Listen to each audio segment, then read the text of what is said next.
হাসপাতালে 6 নবজাতকের মৃত্যু, 72 ঘন্টার মধ্যে তদন্ত রিপোর্ট, বলছে স্বাস্থ্য অধিদপ্তর। সড়ক মহাসড়কে বাড়ি ফেরা মানুষের ঢল, ঢাকা টাঙ্গাইল মহাসড়কে যানজটে ভোগান্তি চরমে। জাতীয় ঈদগাহ মাঠের সকল প্রস্তুতি সম্পন্ন, বৃষ্টির সম্ভাবনা, নামাজ পড়তে সমস্যা নেই। শেষ মুহূর্তে জমজমাট কোরবানির পশুর হাট, সরবরাহ বেশি থাকায় দাম কিছুটা কম, বলছেন ব্যবসায়ীরা।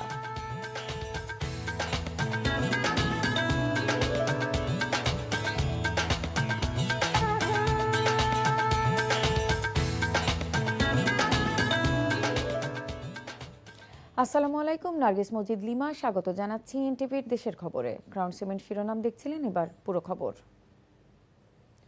পরিবারে আসা নতুন প্রিয় চাঁদমুখের নিরাপদ ভূমিষ্ঠের জন্য সুদূর চাঁদপুর থেকে ঢাকা এসেছিলেন পিতামাতা।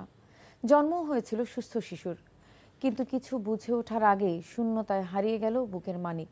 এ যেন হাসপাতাল ব্যবস্থাপনার দৈন্যতাকে আরও একবার উন্মোচিত করে দিল। হাসান মাহমুদের রিপোর্ট।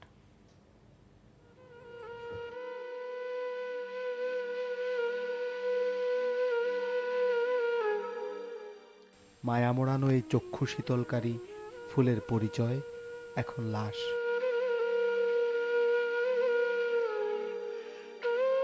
10 মাস 10 দিন ধরে অজানা কষ্টের জঠর পেরিয়ে নাড়ি ছেঁড়া বাছাধনের মিলেছে মরণের ছাড়পত্র।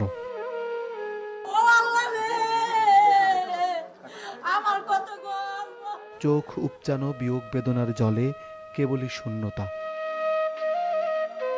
ঈদের খুশির মতো যে শিশু এসেছিল বাবা হবার প্রথম স্বাদ দিতে, সে এখন নিস্তব্ধতায় মিলিয়ে গেছে স্বর্গের পাখি হয়ে। আমার ছেলে ছাগল কিনছে, আকিয়া দিব, নাম রাখবো, রাখি নাম রাখি ছেলে। ওর বাবা আমার জানা মতে আমি শুনছি আমার নাতিন দিয়ে তো সাইডে আমি জানি, তারপরে পরের খবর কই ফেললে পরে খবর গাড়ি জানাই নাই তো। নিরাপদ শিশু ভূমিষ্ঠের জন্য যারা হাসপাতালে এসেছিলেন ঢাকার বাইরের জেলা থেকে, তাদের ঘরে ফেরাটা বড্ড ভারী হয়ে উঠল। আমরা বাড়ি যাব, বাচ্চা লই, ঈদ করব, এই জায়গাতে এই শোক, এগুলো কি মানার মতো? আমরা আমাদের সুস্থ বিচার চাই। এগুলো কেন হয়েছে? কোনো কারণ ছাড়া কেন হয়েছে? আমাদের বাচ্চারা তো অসুস্থ ছিল না। আমার বোনকে আর পাবো না। ঝরে গেছে সোহাগের ফুল, খালি হলো মায়ের কোল। তদন্তে কি শেষমেশ মিলবে কার ছিল ভুল? হামের কালো থাবায় যখন দেশ জুড়ে একের পর এক অবোধ শিশুদের প্রাণ যাচ্ছে, ঠিক তখনই এই ধরনের বড় দুর্ঘটনা আবারও মায়েদের বুকে কালো বিষাদের দাগ টেনে দিল। ঈদের আগে নেমে এলো বিষাদের কালো ছায়া। Hasan Mahmud, NTV news, Dhaka. এবার অন্যান্য প্রসঙ্গ। পবিত্র ঈদুল আজহার বাকি আর মাত্র কয়েক ঘন্টা। পরিবার স্বজনের সঙ্গে ঈদ করতে শেষ মুহূর্তে বাড়ির পথে ছুটছেন মানুষ। সকালে কমলাপুর রেলওয়ে স্টেশনে উপচে পড়া ভিড় থাকলেও বেলা বাড়ার সঙ্গে সঙ্গে যাত্রীচাপ কিছুটা কমেছে। এদিকে মখালী বাস টার্মিনালে পরিদর্শনে এসে সড়ক পরিবহন ও সেতু মন্ত্রী শেখ রবিউল ইসলাম জানিয়েছেন, ঈদযাত্রা স্বস্তিদায়ক করতে সব ব্যবস্থা নেওয়া হয়েছে। বিস্তারিত নাহিদ প্রিন্সের রিপোর্টে। জীবনের ঝুঁকি নিয়ে ঈদের আনন্দ পরিবারের সঙ্গে ভাগ করে নিতে শেকড়ের টানে বাড়ি ফিরছেন মানুষ। তবে গত দুদিনের তুলনায় বুধবার যাত্রীচাপ কম, কিন্তু ট্রেনের শিডিউল বিপর্যয়ে ভোগান্তিতে পড়েছেন উত্তরবঙ্গের যাত্রীরা। আমার ট্রেন হলো 11টা 15 জয়ন্তিকা এক্সপ্রেস, কিন্তু এখনো মনে হয় প্ল্যাটফর্মে আসে নাই। সবাই সাথে করতে দাদা বাড়ি বাসে যাচ্ছি। এদিকে কর্তৃপক্ষের দাবি, টিকিট ছাড়া অতিরিক্ত যাত্রী ওঠায় নিরাপত্তার স্বার্থে ট্রেন কিছুটা ধীরগতিতে চালাতে হচ্ছে। উত্তরবঙ্গে কিন্তু অনেক দূর, আমরা 400-500 কিলোমিটার বা 600 কিলোমিটার পথ একটা ট্রেন পাড়ি দিয়ে যেয়ে আসে। সেই ট্রেনটার সঠিক সময় ধরে রাখা, বিশেষ করে ঈদের সময় যে সতর্কতা অবলম্বন করে, সেটি ধরে রাখা আসলেই কঠিন। বাস কাউন্টারগুলোতেও দেখা গেছে ঘরমুখো মানুষের ভিড়। আলহামদুলিল্লাহ কোনো ভোগান্তি নেই, যা ভাড়া তাই। এসির ভাড়া 500 টাকা রেগুলার ভাড়াই নিচ্ছে আজকে, কিন্তু আজকে তো ভোগান্তি দেখতেছি না। দুপুরে মহাখালী বাস টার্মিনাল পরিদর্শনে আসেন সড়ক পরিবহন ও সেতুমন্ত্রী। অতিরিক্ত ভাড়া আদায়ের বিরুদ্ধে হুঁশিয়ারি দেন তিনি। সবাই চায় ঈদকে পুঁজি করে, এখন যাত্রীর চাপ আছে, সেখানে কিছু বেশি নেওয়া যায় কিনা এই প্রবণতা তো জেনারেশন আমাদের আছে, কিন্তু যেখানে আমরা অভিযোগ পাচ্ছি সেখানে ব্যবস্থা নিচ্ছি। দুর্বৃত্তায়ন সেটাকে তো আপনি রাতারাতি চেঞ্জ করতে পারবেন না। শত ভোগান্তি, শিডিউল বিপর্যয় আর পথের ক্লান্তি শেষে ট্রেন কিংবা বাসের ইঞ্জিন যখনই সচল হচ্ছে তখনই যাত্রীদের চোখে মুখে ফুটে উঠছে স্বস্তির হাসি। Nahid Prince, NTV news, Dhaka. ঈদের আগে বাড়ি ফেরা মানুষের চাপে ঢাকা টাঙ্গাইল যমুনা সেতু মহাসড়কে প্রায় 15 কিলোমিটার জুড়ে ধীর গতিতে যানবাহন চলাচল করছে। ফলে নির্দিষ্ট সময়ের মধ্যে গন্তব্যে পৌঁছাতে অনিশ্চয়তা দেখা দিয়েছে। এর আগে অতিরিক্ত যানবাহনের চাপ, বৃষ্টির কারণে মহাসড়কে বুধবার ভোর থেকে তীব্র যানজটের সৃষ্টি হয়। যমুনা সেতু পূর্ব পাড় থেকে মির্জাপুর পর্যন্ত প্রায় 40 কিলোমিটার যানজটে চরম দুর্ভোগ পোহাতে হয় দূরপাল্লার যাত্রীদের। অতি বর্ষণার যানজটে সাভারের আশুলিয়া এলাকায় মারাত্মক ভোগান্তির মুখে পড়েছেন ঘরমুখী যাত্রীরা। ঢাকা টাঙ্গাইল ও ঢাকা ময়মনসিংহ মহাসড়কে অনেকটা স্বাভাবিক গতিতে চলছে যানবাহন। যানজট নিরসনে বিভিন্ন স্থানে কাজ করছে আইনশৃঙ্খলা বাহিনীর সদস্যরা। অন্যদিকে বৃষ্টি উপেক্ষা করেই দক্ষিণ পশ্চিমাঞ্চলের ঘরমুখ মানুষের চাপ বাড়তে শুরু করেছে মানিকগঞ্জের পাটুরিয়া ফেরিঘাটে। ঈদের দিন সকাল থেকে ঢাকা সহ উত্তরাঞ্চলের জেলাগুলোতে হতে পারে বৃষ্টি। সকালে আবহাওয়া অনুকূলে না থাকলেও বেলা বাড়ার সাথে সাথে বৃষ্টি কমে আসবে বলছে আবহাওয়া অফিস। তবে বৃষ্টির কথা মাথায় রেখে প্রস্তুত জাতীয় ঈদগাহ। ঈদ জামাতে অংশ নেবেন রাষ্ট্রপতি এবং প্রধানমন্ত্রী। নাজিবুর রহমানের রিপোর্ট। বৃষ্টির শঙ্কা মাথায় নিয়েই হাইকোর্ট সংলগ্ন ঈদগাহ মাঠ এখন পুরোপুরি প্রস্তুত। সুরক্ষা ব্যবস্থা আছে অতিবৃষ্টির কথা মাথায় রেখেই। ঈদের বাকি আর মাত্র কয়েক ঘন্টা। এ সময় ঈদগাহ মাঠ পরিদর্শন করেন স্থানীয় সরকার প্রতিমন্ত্রী, সাথে ছিলেন দক্ষিণ সিটির প্রশাসক ও ডিএমপি কমিশনার। ঈদের প্রধান জামাতের প্রস্তুতি, বৃষ্টি শঙ্কা আর নিরাপত্তা নিয়ে প্রশ্নের জবাব দেন তারা। পবিত্র ঈদুল আজহার জাতীয় ঈদগাহ ময়দানে ঈদের জামাত অনুষ্ঠিত হবে সকাল 7:30।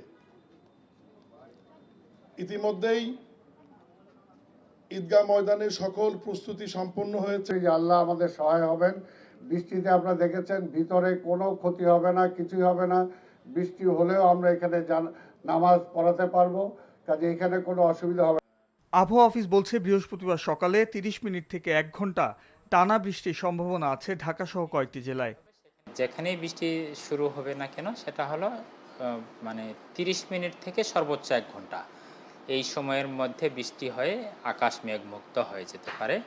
বৃষ্টির স্থায়িত্বকাল বেশি না হওয়ায় ঈদের আমেজে ভাটা পড়ার সম্ভাবনা কম বলছেন আবহাওয়াবিদরা। Najibur Rahman, NTV news, Dhaka. স্থানীয় সরকার মন্ত্রী মির্জা ফখরুল ইসলাম আলমগীর বলেছেন, দেশে কৃষি জমি অনেক কমে আসছে, তাই সরকারের চেষ্টা থাকবে কৃষি জমি নষ্ট না করে কিভাবে উন্নয়ন কাজ করা যায়। সকালে ঠাকুরগাঁও সদর উপজেলার জামালপুর ইউনিয়নে বিশ্ববিদ্যালয়ের স্থান পরিদর্শন শেষে তিনি কথা বলেন। আমরা যতটা পারি আমরা কৃষি জমিকে আপনার নষ্ট করব না, আমরা উপরের দিকে যাওয়ার চেষ্টা করব এবং সেটা অবশ্যই আমাদেরকে চিন্তা করতে হবে, কারণ বাংলাদেশের কৃষি জমি অতি দ্রুত কমে আসছে, যেটা দেশের জন্য ভালো হবে না। এই কারণে আমরা চেষ্টা করব যাতে করে সব দিক রক্ষা করে কাজটা করা যায়। 1 কোটি পিস কাঁচা চামড়া সংগ্রহের লক্ষ্য নিয়ে প্রস্তুত সাভার চামড়া শিল্পনগরী। কাল থেকেই রাজধানী সহ ঢাকার আশেপাশের এলাকার চামড়া আসবে এই শিল্পনগরীতে। শিল্পনগরীর 143টি কারখানায় চলছে বিরামহীন প্রস্তুতি। চামড়া সংরক্ষণে লবণ, সাদা চুন সহ প্রয়োজনীয় দ্রব্য এবং জায়গা ধুয়ে মুছে পরিষ্কার করছেন কর্মীরা। এজন্য নিয়োগ দেওয়া হয়েছে অতিরিক্ত মৌসুমী কর্মী। এছাড়া ময়লা আবর্জনা যাতে দ্রুত বর্জ্য পরিশোধনাগারে পাঠানো যায় তা নিশ্চিত করতে সংস্কার করা হয়েছে ড্রেনেজ ব্যবস্থা। অন্যদিকে প্রায় 12 লাখ পিস কাঁচা চামড়া সংগ্রহের লক্ষ্য নিয়ে সকল প্রস্তুতি সম্পন্ন করেছেন দেশের দ্বিতীয় বৃহত্তম কাঁচা চামড়ার মোকাম নাটোরের চকবৈদ্যনাথের ব্যবসায়ীরা। বরিশালের হিজলা উপজেলায় মেঘনা নদীতে কালবৈশাখীর কবলে পড়ে নৌকাডুবির ঘটনায় নিখোঁজ বাবা ছেলে সহ 3 জনের মরদেহ উদ্ধার করেছে পুলিশ। বুধবার ভোরে মেহেন্দিগঞ্জ উপজেলার ভাসানচর এলাকা থেকে স্থানীয় জেলে ও নৌপুলিশ নিখোঁজ নূর ইসলাম জমাদ্দার ও তার ছেলে ইব্রাহিম জমাদ্দারের মরদেহ উদ্ধার করে। এর আগে মঙ্গলবার সকালে পুরাতন হিজলা এলাকা থেকে নিখোঁজ হারুন বিশ্বাসের মরদেহ উদ্ধার করা হয়। সোমবার বিকেলে হিজলা ফেরিঘাট এলাকায় মেঘনা নদীতে কালবৈশাখীর কবলে পড়ে ইঞ্জিন চালিত নৌকাডুবিতে এই 3 জন নিখোঁজ হন।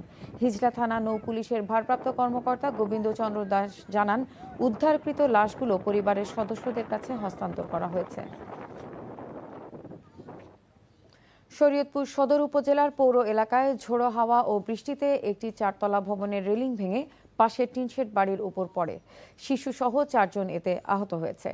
সকাল 9:30টার দিকে এই ঘটনা ঘটে। আহতদের মধ্যে সানজিদা নামে এক শিশুকে শরীয়তপুর সদর হাসপাতালে ভর্তি করা হয়েছে। অন্যদের প্রাথমিক চিকিৎসা দিয়ে ছেড়ে দেওয়া হয়েছে। এছাড়া ঝোড়ো হাওয়া ও প্রচণ্ড বৃষ্টির কারণে জেলার 6টি উপজেলায় আরও 6 জন আহত হওয়ার খবর পাওয়া গেছে। এর মধ্যে বেশিরভাগই ঘর ভেঙে গাছ পড়েও বজ্রপাতে আহত হয়েছেন বলে সদর হাসপাতাল সূত্রে জানা গেছে। এর মধ্যে শরীয়তপুর সদর হাসপাতালে ভর্তি রয়েছে 6 জন। 2 জনকে উন্নত চিকিৎসার জন্য ঢাকায় পাঠানো হয়েছে। এই ছিল দেশের খবরে। এই খবরের ভিডিও সহ আপডেট জানতে ভিজিট করুন এনটিভি অনলাইন www.ntvbd.com। এছাড়াও এনটিভির জনপ্রিয় সব অনুষ্ঠান ও খবরের আপডেট জানতে ভিজিট করুন আমাদের ইউটিউব ও ভেরিফাইড ফেসবুক পেজে। 6টায় ইভিনিং নিউজ দেখার আমন্ত্রণ রইল। ধন্যবাদ সবাইকে।